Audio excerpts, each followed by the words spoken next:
my hellish haunties. It is me, Danielle, back once again with what? You already know, the horror game with Danielle. So before I get into what review I want to go over today, I wanted to let you know that I took a little adventure today because our time is coming. It's September. We making our way to October. So I decided to check out this place called the Apparition Bar.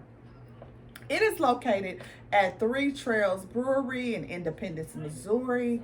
I heard about it. A couple of friends sent it to me. It was like a newspaper article, and they were like, "You should do this. This is something you like." So I thought about it. And you know what? I was like, "I'm gonna check it out." Like I said, it's the Apparition Bar in Independence, Missouri. You get there, they present you with a lantern. You go down the steps. You find your way to the bar. It's like a little maze. And it's actually an old morgue. So that's the creepy part of it all. You find your way to the bar as you're walking through the little maze situation. There are like some dead bodies that are there. So you order your drink, what you get from the bar, of course. Pay as you go, open a tab. There are seats available. It's decorated spooky. It's dark. There's smoke. There's cobwebs. There's skeletons. There's little candle lights. So it's pretty interesting and it was fun. I had a drink called the embalming fluid and I stuck with that all night. I had a couple of those. They were delicious. It gives you a margarita vibe. I don't know exactly what ingredients was in it, but I enjoyed it. Their drink menu, I believe, consisted of like 13 to 15 drinks. I'm not sure what all of them were. But if this is something that you would enjoy, it started yesterday and it's going to run all the way up until Halloween. And I'm sure that I will go there again. I just kind of wanted to check it out first and see what it was about. And like I said, I enjoyed my drinks. They were good and stiff, which I like them. The second one, I'm definitely feeling it. So I'll be back. Thank you, Apparition Bar. I had a good time by my lonesome, and I will be back. So what I'm going to talk to you today about is the current episode of Creepshow. I'm a little late with my movie reviews this week. I'm behind. It's happened before, but there's been a lot of positive things going on in my life. So I'm trying to stay on track, but my personal life and my professional life are kind of getting in the way a little bit.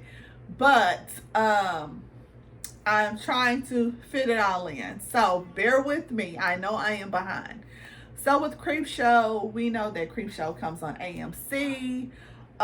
There's usually 2 30-minute episodes put together for one episode. The first one, I can't even remember the title of it, but I do remember that one specifically had Ali Larter. If you know her, she's like in Final Destination and Obsessed. You know, she was the crazy lady that was stalking Idris Elba and Beyonce. And C. Thomas Howell was in it also, and they are siblings.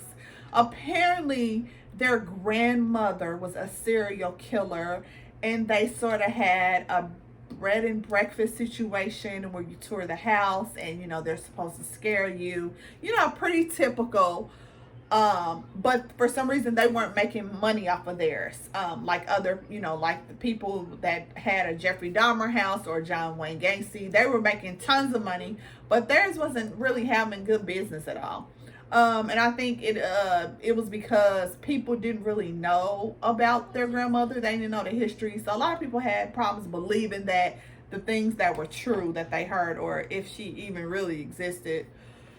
So it was like Ali Larter's character was obsessed, you know, with the grandmother. She believed that it happened and she was a serial killer, but there was no bodies found, no bones. So it's kind of hard to believe that all these things that they claim happened in this house actually happened. They were saying like there was blood in the walls and you could see stains, but of course people didn't believe it. They thought that the siblings planted those things to fake it. So, you know, the brother, C. Thomas Howell, he's like, you know, we don't have any money. It's not doing good. What are we going to do? So people would come and start and check it out. But then when they saw the things like happening, the little fake things that they had set up, they was like, this is whack, and they would just leave. So they actually found an influencer who checked out places like this. She had did other places, and they saw her online and thought, well, if we invite her, maybe, you know, she'll do something online, and then that'll boost us up, and we can make money that way, because then they'll listen to her about her experience, and then we can get customers. So they thought. So she came, she stayed. Of course, she was another one. She didn't really believe all the things that were happening. She tried to give it a chance, you know, and then she suggested, well, let's look for the bodies, since, you know, no bodies were ever found or recovered. Maybe that's something we can do. They did that. They didn't find anything. So, you know, she was pretty much thinking, okay, this is a scam. There's no dead bodies. You know, your grandmother probably wasn't even a serial killer. You know, you guys are selling that, and it probably didn't even happen. But Allie Lauder, the granddaughter, was just so obsessed with the whole situation. Like, that's all she was worried about. Like, she was like, no, my grandmother was a serial killer. You guys just don't understand. You don't know. She believed it. She really believed it. So the girl was getting ready to leave. After, of course, she filmed a video telling them, like, she didn't find anything, that place was basically whack. And she was going to move on. Allie Lauder kind of lost it, and she ended up hurting her and then actually killing her, and while all this was filming. So, you know, they kind of boosted things. I guess the audience, the viewers, thought it was fake, and it wasn't. So then, as the brother watched her kill the girl who was the guest, he then kills the sister. I guess he just got so tired of dealing with her and the constant obsession with the grandmother. So he kills her, and mind you, all this is happening on camera now. So the viewers are seeing what's happening, but for some reason, I guess they think it's fake and it wasn't real and it was a setup. So, you know, views are going up. So now, you know, fast forward a little bit. Now that, you know, his sister's dead, this guest is dead, he's running the place by himself, and he's making a bunch of money. There are so many people now that are there wanting to see this reenactment of what they saw on as they were watching her actually being murdered, but they thought it was fake. So now he's having, you know, actors there reenacting it to pretend as if it was fake, and he's making tons of money now. So the place is blowing up and it's doing good. He ends up, you know, he's got so much money, he ends up taking it, putting it in a safe. And I say karma just kind of got him. He ends up putting the money up. The door closes where he is. There's a trap door situation. He falls through, and then look what do you find? The bones of the victim. So then you see, oh, their grandmother actually was a serial killer, and she had a hidden room where she kept the victims. And then he gets trapped there. So pretty much his karma. Now he's gonna be stuck there for Lord knows, because no one knows he fell in there. The place is booming, business is booming though. So if he gets found, we don't know, because it ends because he falls through the trap door and he's laying with bones. And he's kind of laughing. But karma got his ass, but that's okay. So that was the first part. I mean, it was pretty good. It wasn't bad, but it wasn't the best either. It was meh, you know, mediocre, which is fine. The second one was kind of creepy, you know. The second one had to deal with bugs, and I don't do very well with bugs. If you know me, I don't do well with bugs. It was about an exterminator who, when it first starts, he's at a psychologist's house, and she's calling him, you know, to exterminate for bugs or pest, rodents, or whatever, just exterminate. Apparently he thinks he's like the best exterminator ever. He refers to himself as the king. He's actually an irritating character. So he interrupts her as she's with her patient for him to get payment, as if he couldn't have waited for that. And she got so frustrated and saw that he wasn't going to leave, so she stopped counseling her patient. She wrote him a check. In his mind, he thought she was being rude. So do you know what he did? And it's crazy because I heard that some exterminators, the like private ones, will probably the ghetto ones, will do things like this, so you have to watch them. He actually had his own cockroach. He had cockroaches in a jar. So because he thought she was being rude, he snuck back in while she was upstairs with the patient, so she didn't hear him come back in, and he let some of the cockroaches back out in her home. Let them out. If you know about cockroaches, then once they get started, it's hard to stop them because they start multiplying.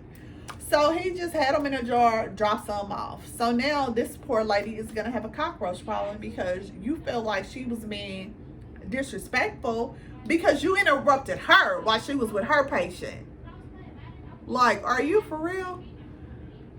Anyway, so then he gets called for another job in which he meets a man who wants him to do, another extermination job. But then he finds out that this man is supposedly the owner of properties. He has properties.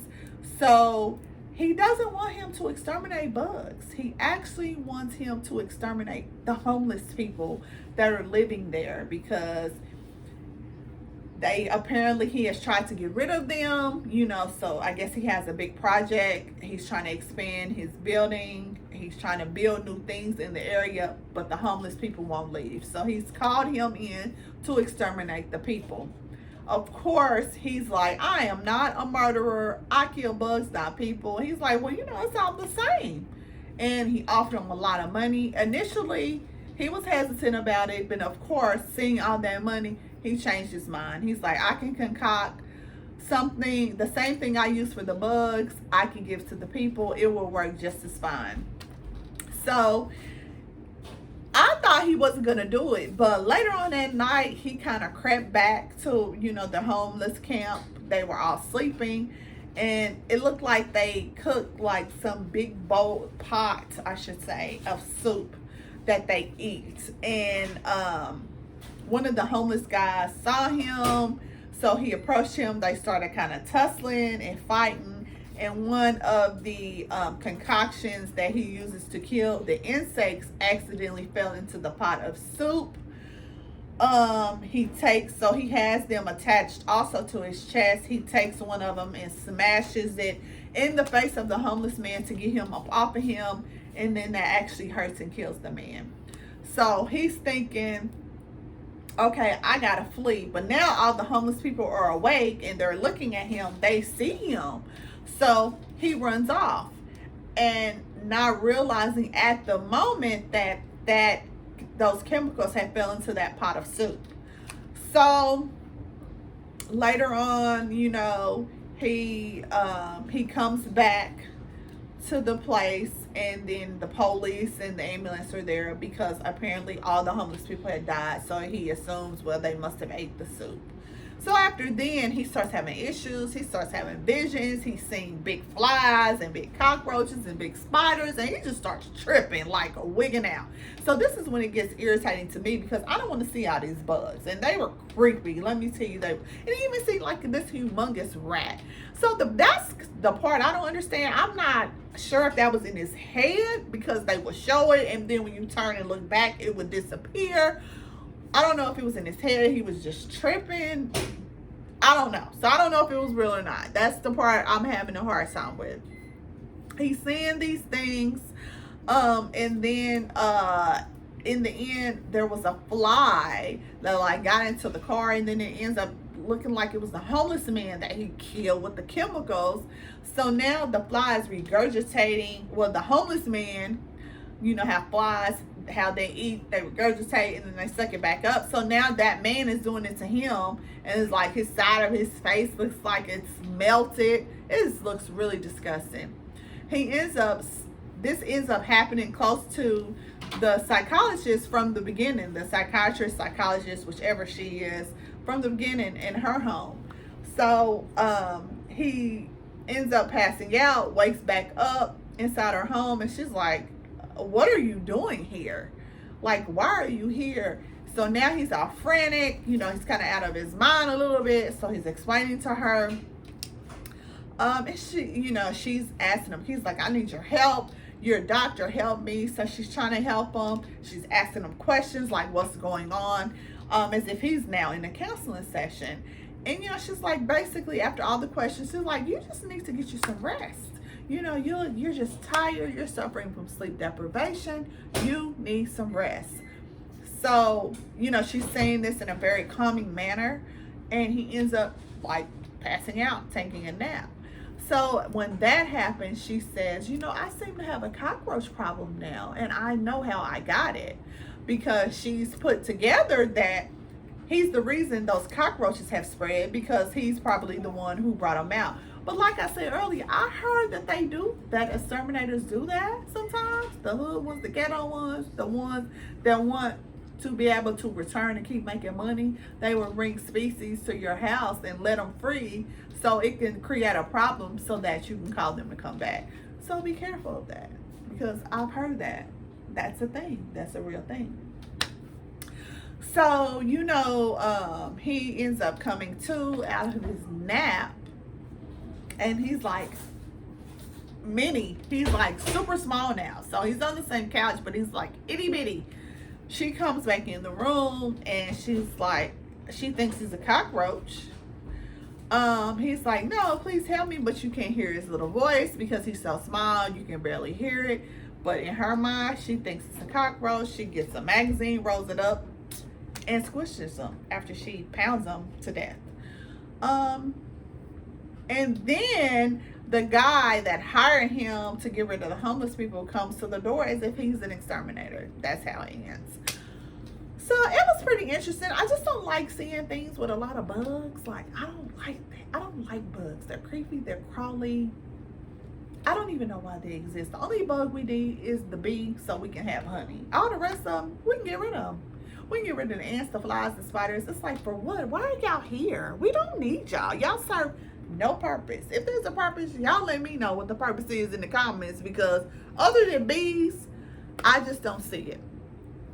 So, needless to say, if Creepshow is something that you like, then I suggest you try it and give it a try. It's not going to be like the movies from a long time ago, because Stephen King is not the director. You know, this is created from his concept, of course, but he's not the director or the producer on these. So they're a little different, and they are from the guy. I think it's the guy that does The Walking Dead. Greg Nicotero. I think that's his name. But other than that, you know, it's just something quick if you don't have anything to watch. 2 30-minute stories, about an hour. So I'm basically trying all the things. It's our, like I told y'all, it's our season. It is our season. It's happening. It's starting. There are things for us to do, places for us to go, and going to be movies and series for us to watch. So again, thank you all for watching The Horror Game with Danielle. If you get a chance, check out the Apparition bar. I enjoyed it. If you like scary, you probably will like the vibes that it's given too. Thank you so much for watching me. Please share. Click that subscribe button down up in that corner. Okay? Do that for me. Share, like, comment. You got questions. I appreciate y'all. I really do. Thank you for tuning in. Have a wonderful evening, because now I'm starving, and it's time for me to get something to eat to cover up that embalming fluid, or the 2 embalming fluids that I had in my belly. Thank y'all. Have a good night. Bye.